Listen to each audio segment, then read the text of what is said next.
భారతదేశంలోనే ఉర్దూ స్టడీస్ కి ఉన్న ఒకే ఒక్క సెంట్రల్ యూనివర్సిటీని ఏ రకంగా ఈ రాష్ట్ర ప్రభుత్వం నిర్వీర్యం చేసే ప్రయత్నం చేస్తున్నదో, దీన్ని కూడా రియల్ ఎస్టేట్ అవసరాల కోసం ఏ రకంగా వాడుకోవడానికి విలువైన భూములను ఏ రకంగా 50 ఎకరాలను ఇవాళ స్వాధీనం చేసుకోవడానికి ప్రయత్నం చేస్తున్నదో వారి బాధను వివరించడానికి ఇక్కడికి వచ్చారు. ఈ మౌలానా అబుల్ కలాం ఆజాద్ యూనివర్సిటీ ఏదైతే ఉన్నదో, వీరు గతంలో కూడా హైదరాబాద్ ఇన్ఫ్రాస్ట్రక్చర్ అవసరాలకు సంబంధించినంత వరకు ఎప్పుడైనా కూడా సహకరించారు.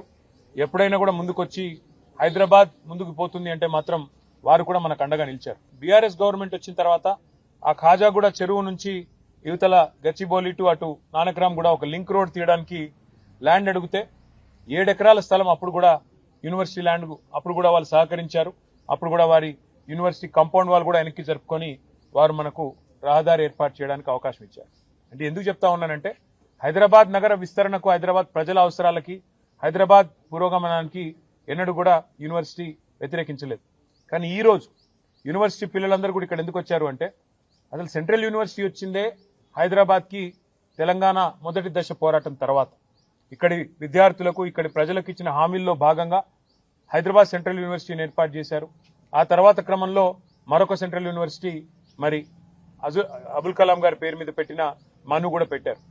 పెట్టిన తర్వాత ఈరోజు ఆ విశ్వవిద్యాలయాలకు ఇచ్చిన భూములను తిరిగి వెనక్కి తీసుకుందామనే ప్రయత్నం ఏదైతే ప్రభుత్వం చేస్తున్నదో, ఇది నిజంగా కూడా తీవ్రంగా గర్హించదగ్గది, తీవ్రంగా వ్యతిరేకించదగ్గది. ఈ కాంగ్రెస్ ప్రభుత్వం ఎట్లా ఉందంటే సీరియల్ స్నాచర్ వీల్. ఇది మొదటిది కాదు, ప్రభుత్వ భూమి వీళ్ళు లాక్కునే ప్రయత్నం చేస్తున్నది. మీకు గుర్తుండాలి, ప్రొఫెసర్ జయశంకర్ గారి పేరు మీద ఉన్న వ్యవసాయ విశ్వవిద్యాలయం నుంచి 100 ఎకరాల స్థలాన్ని తీసుకున్నారు.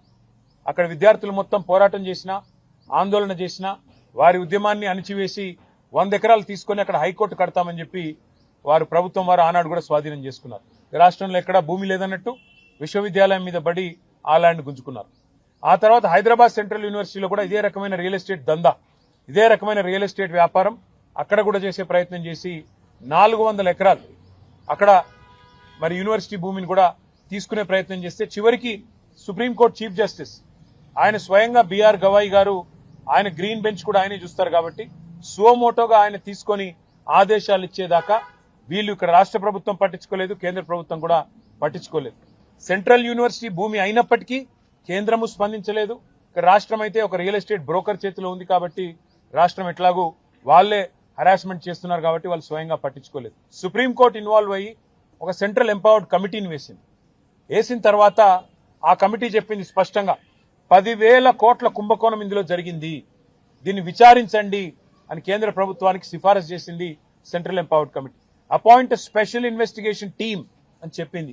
కానీ ఎందుకో మరి బడే బాయ్ చోటే బాయ్ రిలేషన్ కావచ్చు, ఇంకోటి కావచ్చు, ఇంతవరకు కేంద్ర ప్రభుత్వం ఎలాంటి చర్య కూడా తీసుకోలేదు, ఎలాంటి ఇన్వెస్టిగేషన్ ని కూడా ప్రారంభించలేదు. 10,000 కోట్ల కుంభకోణం కాంగ్రెస్ గవర్నమెంట్ చేస్తే ఇవాళ బీజేపీ గవర్నమెంట్ దానికి వత్తాసు పలుకుతా ఉంది. ఇది ఎందుకు చెప్తున్నా నేనంటే, ఒకవేళ హైదరాబాద్ సెంట్రల్ యూనివర్సిటీలో కనుక కేంద్ర ప్రభుత్వం గట్టిగా యాక్ట్ చేసి ఉంటే రాష్ట్ర ప్రభుత్వం ఈరోజు ఈ దాష్టీకానికి ఒడిగట్టే పరిస్థితి ఉండేది కాదు. ఈరోజు ఇండియన్ స్కూల్ ఆఫ్ బిజినెస్ వాళ్ళకు నోటీస్ ఇచ్చారు, అక్కడ కూడా 100 ఎకరాలు తీసుకునే ప్రయత్నం చేస్తున్నారు. ఇక్కడ మౌలానా అబుల్ కలాం ఆజాద్ యూనివర్సిటీకి నోటీస్ ఇచ్చి ఇక్కడ 50 ఎకరాలు లాక్కునే ప్రయత్నం చేస్తున్నారు. ఇది ఒక రియల్ ఎస్టేట్ బ్రోకర్ వ్యవహారం మాదిరిగా ఈ ప్రభుత్వం పనితీరున్నది తప్ప విద్యా సంస్థల్ని, విశ్వవిద్యాలయాల్ని ముందుకు తీసుకుపోవాలన్న సోయి గాని ఇంగితం గానీ లేదు.